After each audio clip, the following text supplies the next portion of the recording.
Hello, everyone, and welcome back to another episode of Satisfactory, where you can see the mushroom clouds not gone. That's because I guess they can't be destroyed, because I've thrown I don't know how many pieces of Nobilisc at this guy alone, and it just doesn't go away. So that guy's just going to permanently stay in a poison cloud. But, as you can see, I've done a bit of work. I've done quite a bit of work, as you can kind of see from over here, but we'll get to that later. First, I want to show you what I've actually done. So I've brought up the coal from here, and then you see these beacons? Yeah, those are all the different resource nodes in this area that I'm actually using. So there's our first original bauxite node, and I fell. I'm not going to survive this. Told you. This has been my life. Up and down, up and down. I'll be right back. As I was saying, there's our original bauxite node. And as you can see, I've brought it up as well as a few other things I've brought up. But let's go take a look at that. Yeah, so here's the bauxite. Some bauxite and some coal. I also had to bring over some quartz, and I'll show you why in a minute. I used all four Mark IV belts for this one. I don't exactly remember why. But either way, I brought up some coal from here as well. I'm tapping into, let's go ahead and take a look at our map while we head this way. Hide the map. As you can see, I'm tapping into 5 of the bauxite nodes and 4 coal nodes. And then there's a quartz nodes, but I didn't mark those with beacons. But there is still some like bauxite over here and some over here, but I'm gonna save those for later, because I still gonna need some batteries later on when we get into the actual drones. But for now, we're just going along on the belt. Let's speed it up. Oh, tree. But as you can see, it all comes to a stop here in this little section, which is our Bauxite Refinement area. So these refineries right here, there is 7 total, right? 7, 6, 7, yeah. These guys are taking bauxite and water, and they're turning it into alumina solution and silica. And trust me, this was a nightmare to get the math right on. Like, so many times, back and forth, just like, yeah, take care of the 5, 6, divided by 2, okay. But, so, the silica goes down a level, but the alumina solution actually goes straight over into these guys to make aluminum scrap using coal and alumina. But it also produces water, which will get fed back into this portion. But there's only 4 of these guys doing those scrap. But that scrap comes over here and gets fed into 13, yes, count them, 13 different foundries. These foundries are going to be turning our aluminum scrap into aluminum ingots. These aluminum ingots then, once they're done processing, go into 12 assemblers and 5 constructors to make alclad aluminum sheets and aluminum casings.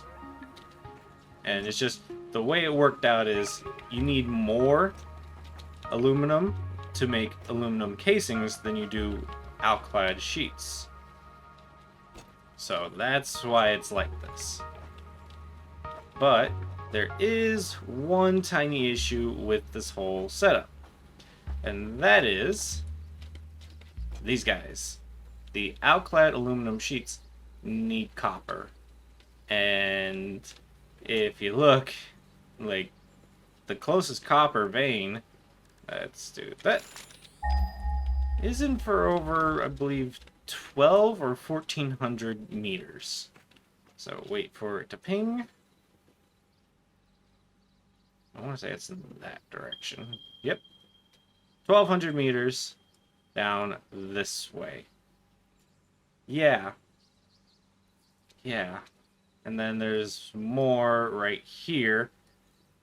And so it's just like I've been railroaded into having to tap into one of these two nodes. Because the copper nodes, oh, there's one right there, but that's even further away.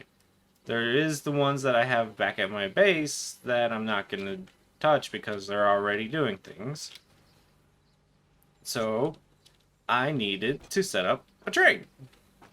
And so that I could bring in the copper from all the way over there, bring it in here, have it brought out and brought into these guys, and yeah, worked. Except I got carried away with the whole trains deal. As you can see, I created a station for the finished products to be put in here and then brought back to our base, which you can actually see I moved the tower. I moved our little sky base tower. So, choo-choo.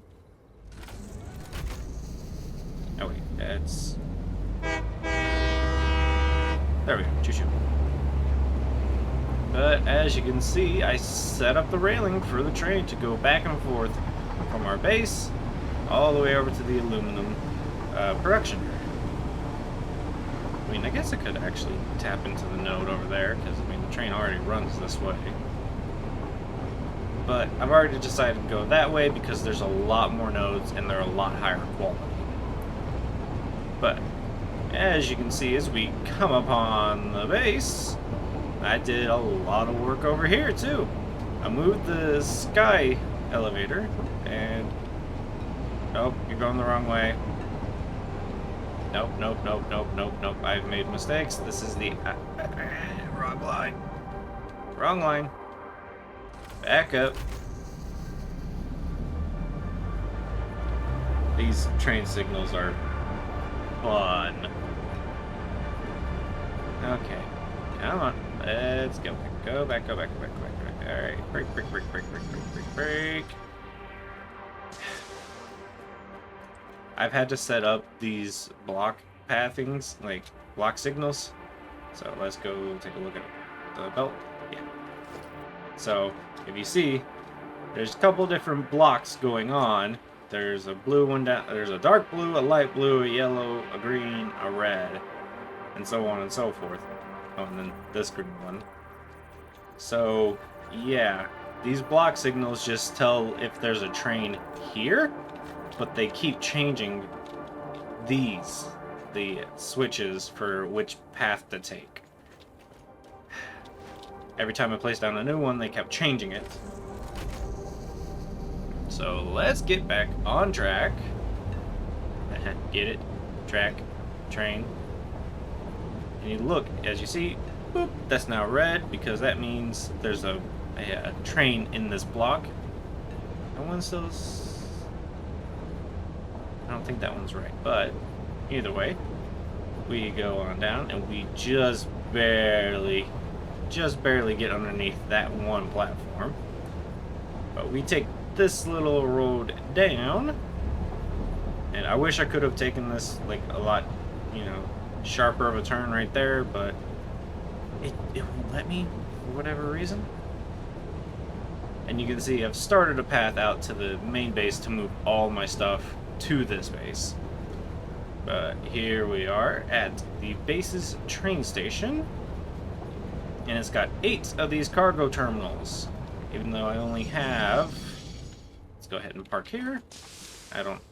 Doesn't really matter, but as you can see, I already have 8 of these little train stations set up to bring in... I'm going to be bringing in 16 different things from this station, because it's got 2 outputs and 2 inputs. So 8 times 2 is 16. Easy enough. But you can also see that I've put some frame foundations, just to make this look a little bit better. And I did bring them down as far as I could just by, being on like these different little paths. Although there is one that didn't go all the way down. I think it's that one over there. Oh, I haven't even started that one. Yeah. See, I brought that as far down as I could get it, and I didn't even start on that one. Oh, and don't worry, I've already gotten the thing from that. But let's go over, and let's actually show you what I've done inside the base. Because it got a little bit of a facelift. As you can already see. This wall wasn't here before, and neither were these containers. But these containers are empty. I haven't moved the resources into them yet because I've still been setting everything up. This guy is still here just to mark the center line.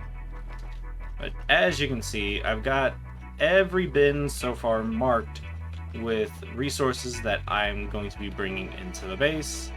Except for, I think, back here? No, this one even has some. This one has the concrete, and I've got 3 bins for that, because you go through a lot of concrete. But all the ones that just have the base image, which is just iron ingots, I have not either decided what's going to go there, or I'm not producing something that's going to be going there. So that's why it's like, I got 3 here, and then all those are blank.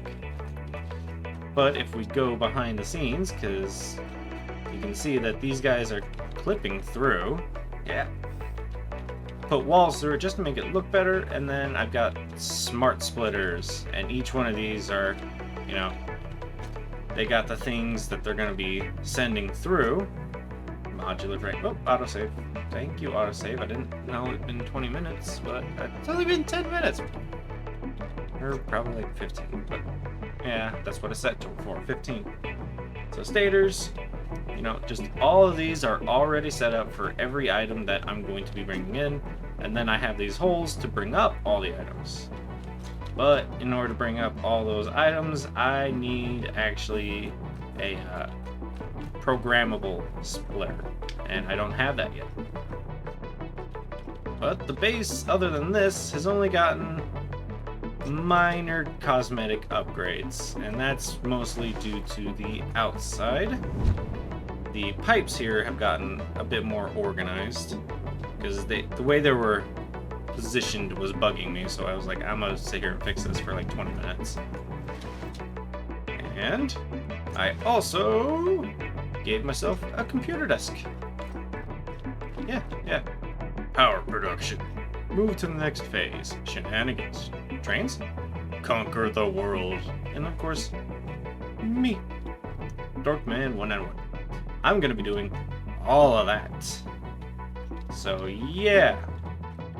We've got a lot to do, and honestly, it's time consuming, because if you remember in the last episode, I was only at like 103, 104 hours in the game. I'm at 133, almost 134. I've put in about 30 hours just for this train track, for the aluminum solution, all of that. That's all I've done in between. Actually, that's a lie. I lied. So that did take up a lot of hours. Like, a lot of hours. Oh, is this one? I don't think this one is connected to anything. No connections. Okay. But let's go down here. Nope, this is gonna... Okay, that works.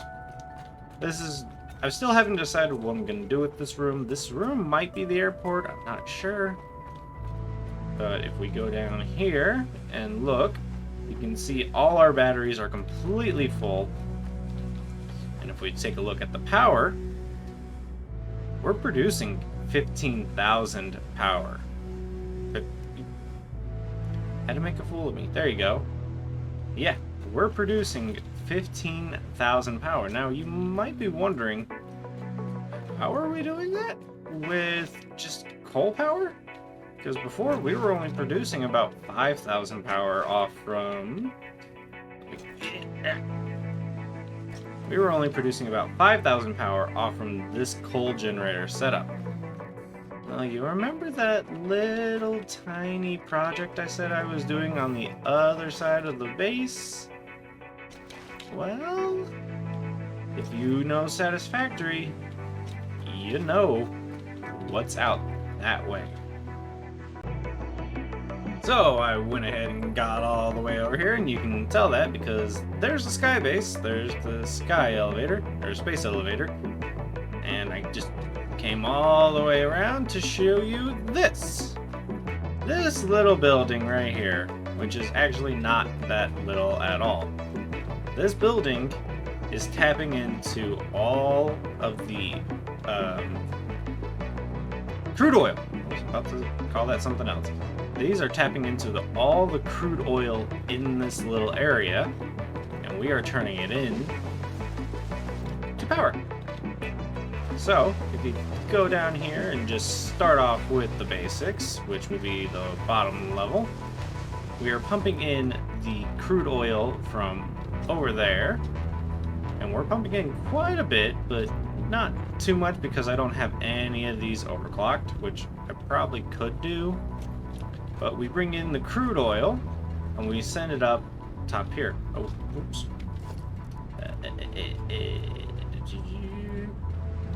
Actually, just do that, and then boop. I had to troubleshoot a lot, as you can see. Boop, boop. And then there's no pipes over here. Oh no, it just looked funny. Okay, but yeah, the crude oil goes upstairs, and then we also drain some water from this little lake. Oh crap. Yeah. It's actually not a lake, it's an ocean. Like, we are in the ocean. Come on, come on. I hate that you can't, like, go faster in water. Like, you're just like, ha, you're stuck. Yeah. But yeah, we're pumping some water up as well, and then you'll see these lines, which we'll get to in just a minute. But let's actually go upstairs to see where the crude oil is going to. The crude oil goes into this second layer.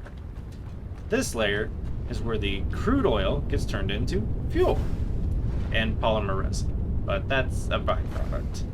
So, let's see. The polymer resin stays on this floor, but all the fuel goes downstairs and then follows out. But, as you can see, we need to do something with the polymer resin. And I didn't want to just sink it because that's not a lot of points. Like, it is because there's a lot of it, but it's not because they're low valued. But the polymer resin gets turned into plastic and rubber. As you can see, right here, rubber. So we use all the crude oil, turn it into fuel, take their byproducts, turn it into plastic and rubber, and then we send it up. We send up the polymer resin, or no, not the polymer, the plastic. We send it up, we store some of it, and then the excess gets brought down here, and then it goes into the sink. And yeah, so I'm creating, 44,000 points a minute, and it says I've got 5 tickets, but between episodes, I actually got quite a few things. I got the concrete, the actual regular concrete, and the coated concrete, as well as a few other things. Yeah, I had 21 tickets when I finally decided, hey, I need some other building materials. So, getting back into that was weird, shaky. But the oil goes down, the polymer resin goes to change into plastic and rubber. The plastic and rubber go up these conveyors and go into this building, which I'm literally just going to be calling our backstock room, because it's not actually anything but a backstock room. Like, I've got these 3 and those 3 just sitting full of their specific resource if I ever actually need it. Otherwise, as I said before, when the belt gets full, they go back downstairs and they get synced. But that's not the important thing. The important thing are these guys. These guys are... Oh, God. Ow. These are our fuel generators. And there's quite a few of them. Although the fuel generators are kind of weird with the way they work. Because these front ones will be completely full, completely fine and happy, full of fuel, running optimally. And then like the back ones, like you can see that one back there is shifting between, yeah, see that one shifted, and then those ones will shift. The back ones aren't always getting the amount they need, even though I'm producing exactly how much they need. I think it's just a flow rate problem. But if we go down here, these two are the two lines for the fuel to go off, and then I have valves to make sure that the right amount is going through.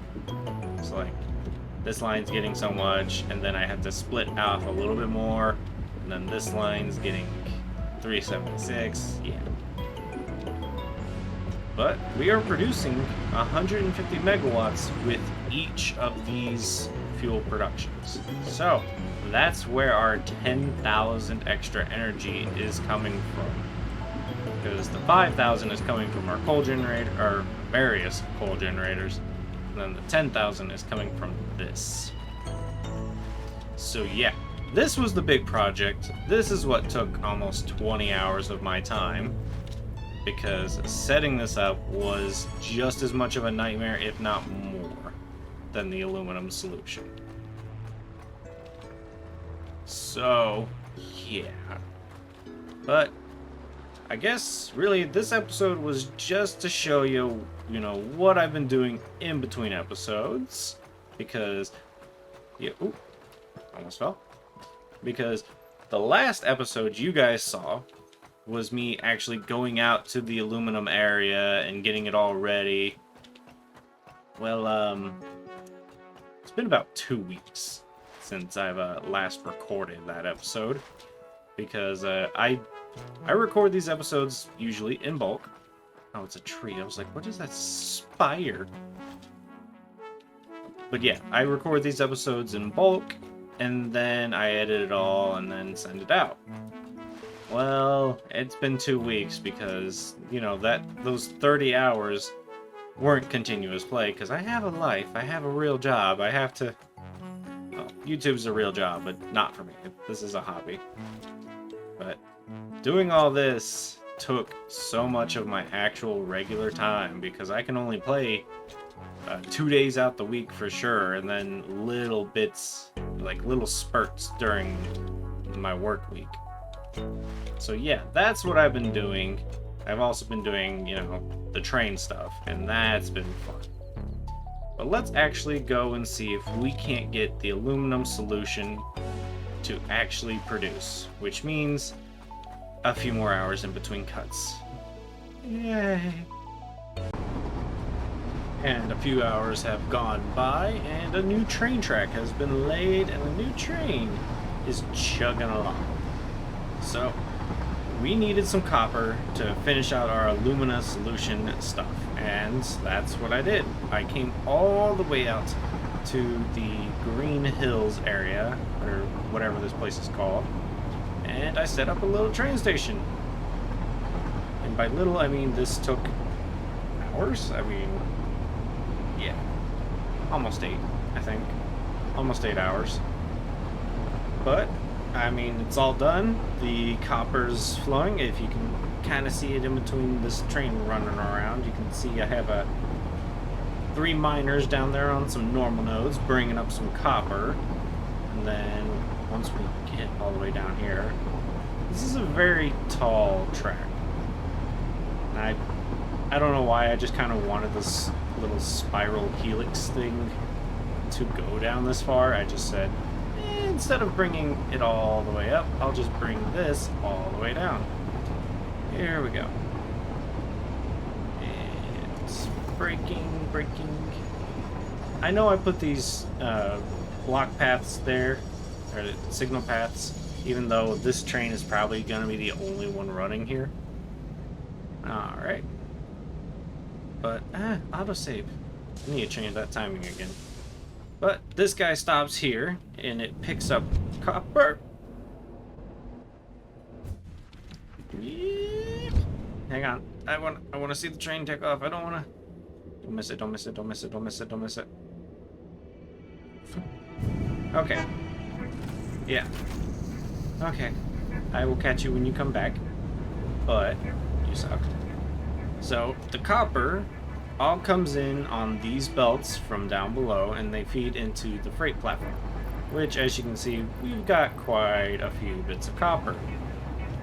But that fills up from, this is just an empty room, but it comes from all of these smelters right here. They're all processing copper ore into copper ingots, as you can see, and they get fed in from this belt line.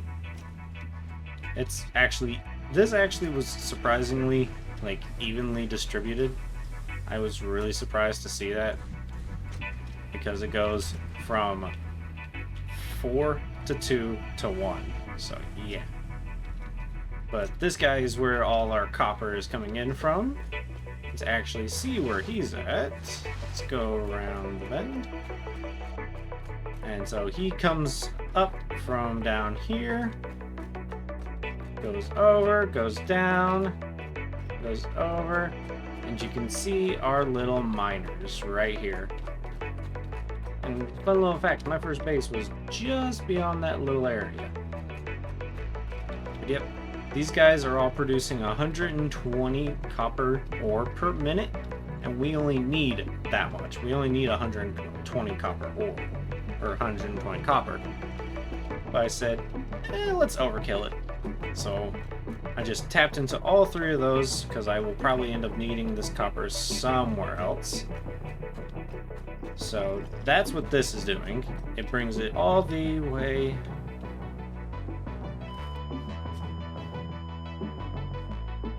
God damn it. You know, I'm gonna be so happy when I finally get my jetpack. But either way, all the copper that's coming from the copper station over there comes here to what I just called alumina copper. It comes out of this little pipe and then feeds into all of these guys, which they're all actually just waiting for the aluminum ingots. Or wait, no. Yeah, see, they're just waiting on the aluminum ingots, which means I think we can go ahead and start. Oh, no, we can't. Yeah, these guys need power. Why do you guys need power? I thought I hooked that up already. Well, let me go ahead and hook all these guys up to power, and then get this thing running.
And there we have it. We've got all the aluminum sheets and the aluminum casings coming in.